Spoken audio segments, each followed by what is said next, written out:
أعوذ بالله من الشيطان الرجيم.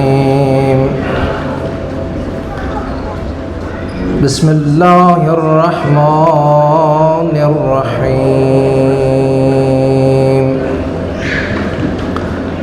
الحمد لله رب العالمين،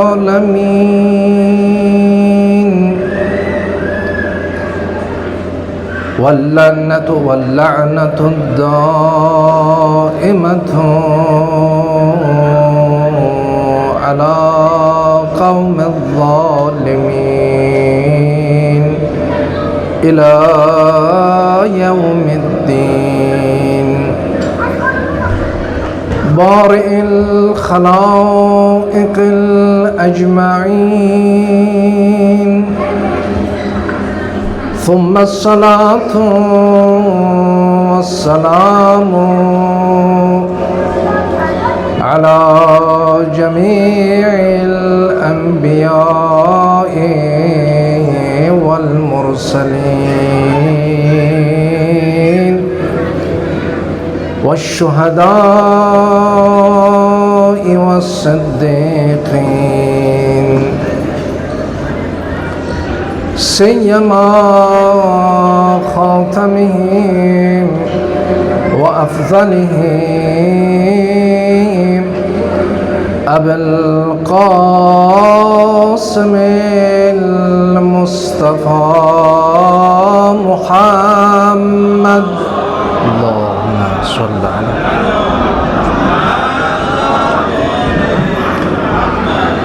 ولا سيما بقية الله في الأرضين، روحي وأرواح جميع العالمين له الفداء. ولعنة الله على قوم الظالمين.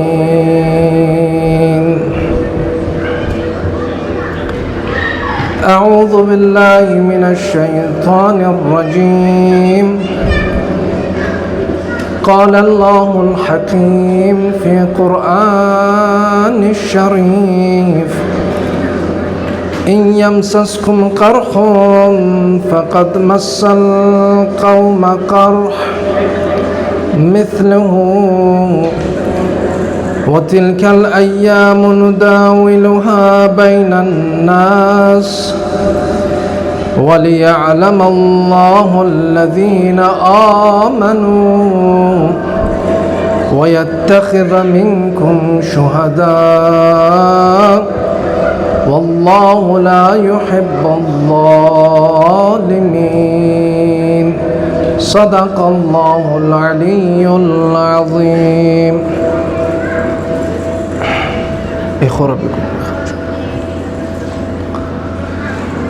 خدا از همه شما قبول کند انشاءالله.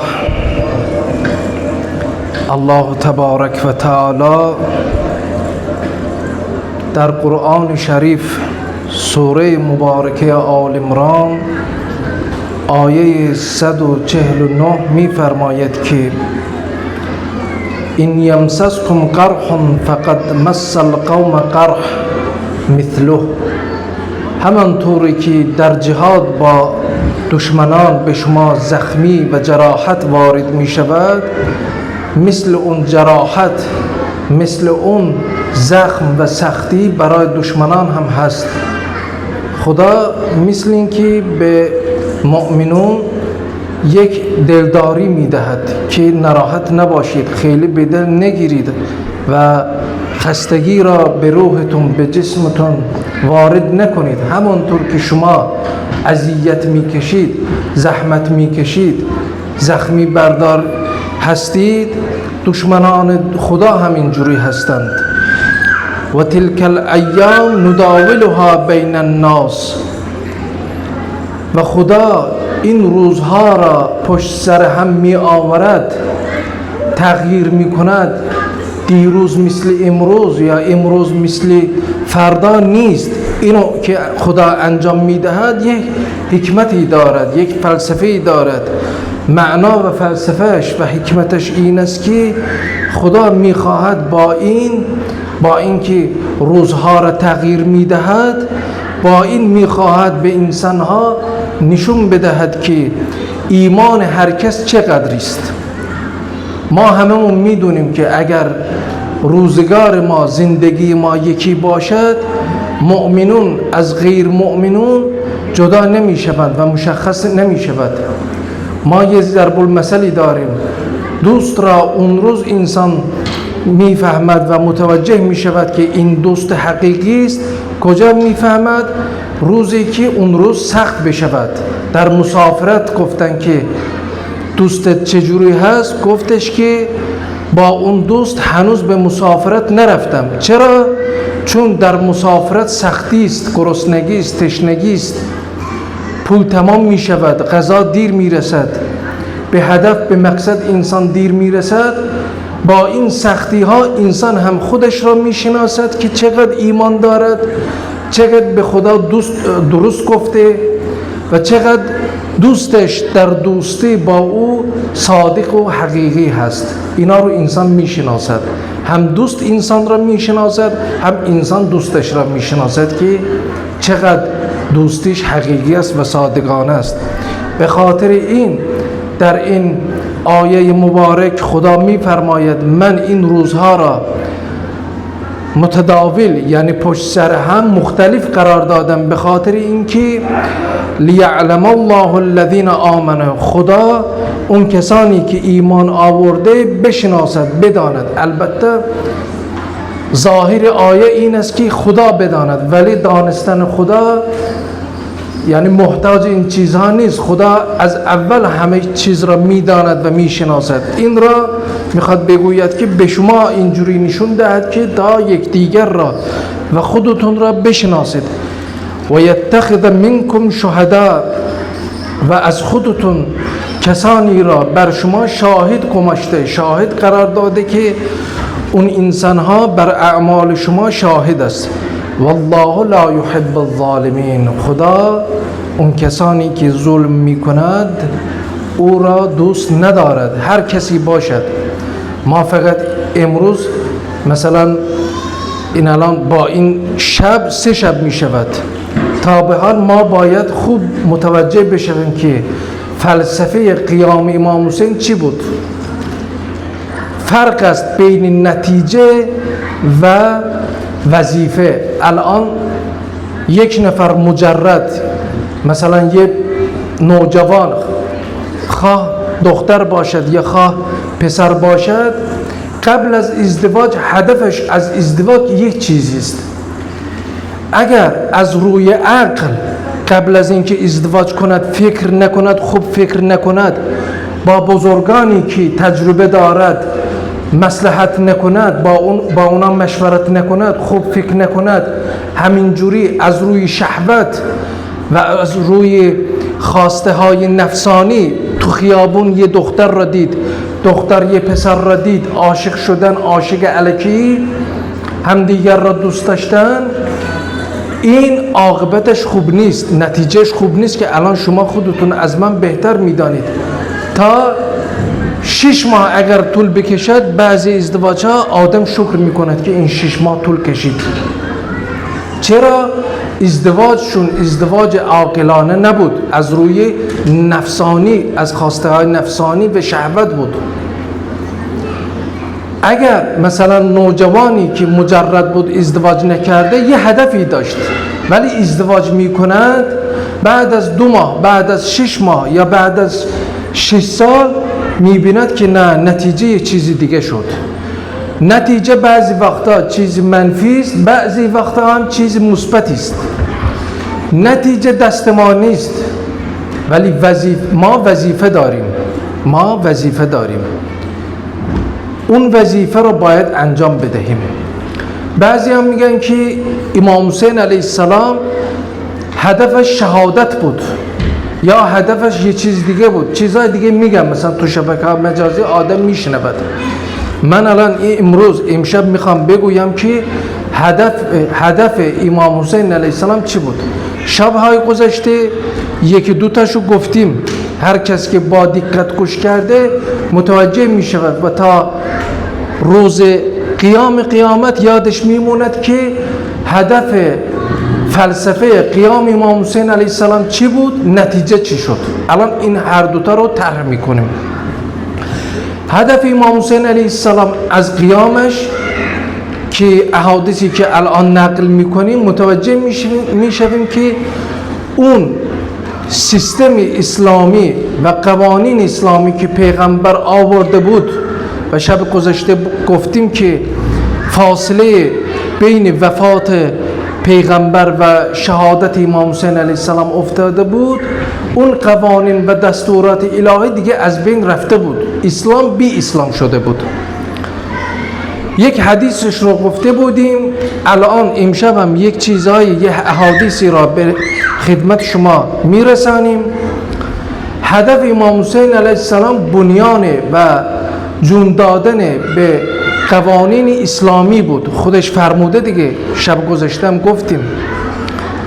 اما نتیجه یه چیزی دیگه شد. یعنی ظاهراً، یعنی در ظاهر آدم که میبیند ظاهراً یه چیز دیگه شد. اون چی بود؟ اون همون شهادت بود که امام حسین علیه السلام، هر عاقلی که امروز اون تاریخ را مطالعه میکند میبیند که اگر کسی با 72 نفر با خانوادش همشونو ببره صحرای کربلا در مقابل 30,000 نفر بایستد، متوجه میشود که اینجا یه چیز مهمی است.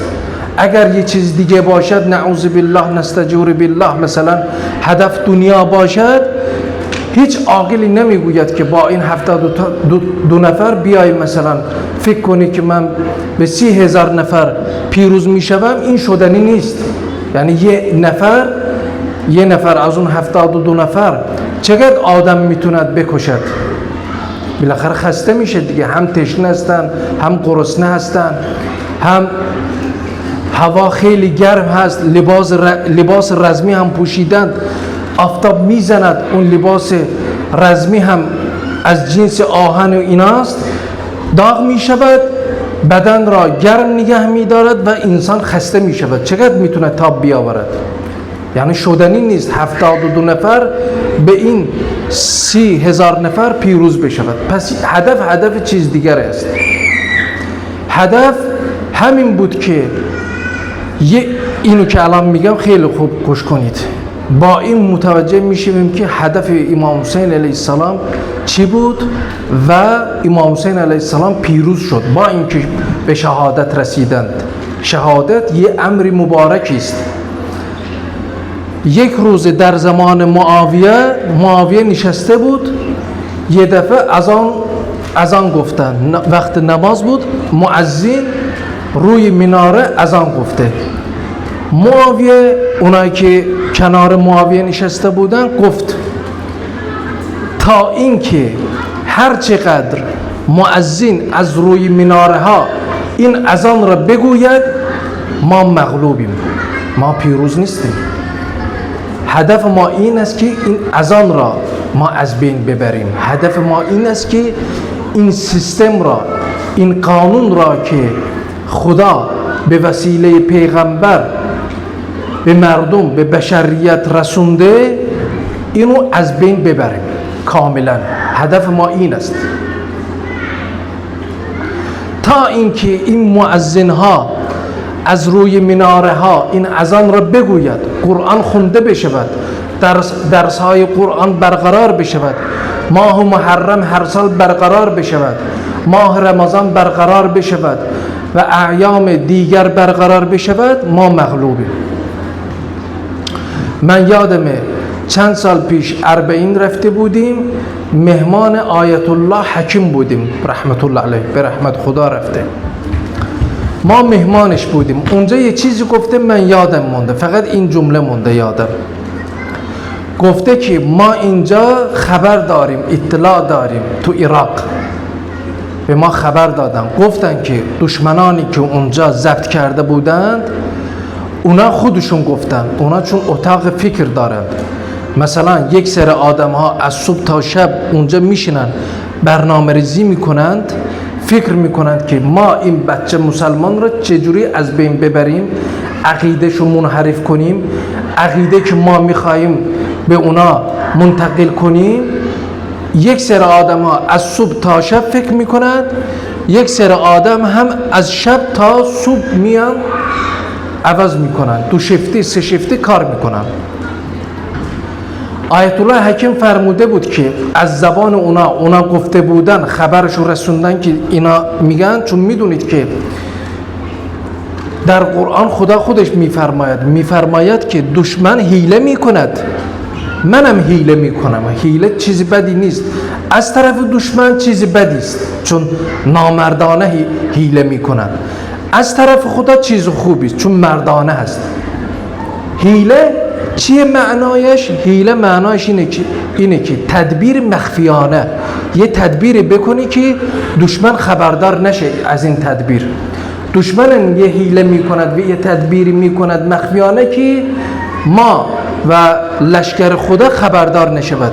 ولی خدا چون لله جنود السماوات و الارض، خود قرآن میفرماید آسمان ها و زمین و هرچی بین این دوتا هست لشکر خداست، چه جن باشد چه انسان باشد. خدا با هر کسی با هر وسیله‌ای بخواهد اطلاعات اونا رو به اولیای خودش میرساند. حالا دیگه من کار ندارم اون اطلاعات چجوری اومده، دیگه گفتم، دیگه آیه‌شو گفتم، دیگه مستاقاً دیگه دقیق نمیخواد که انسان بدوند، تا این حد بدوند بسشه.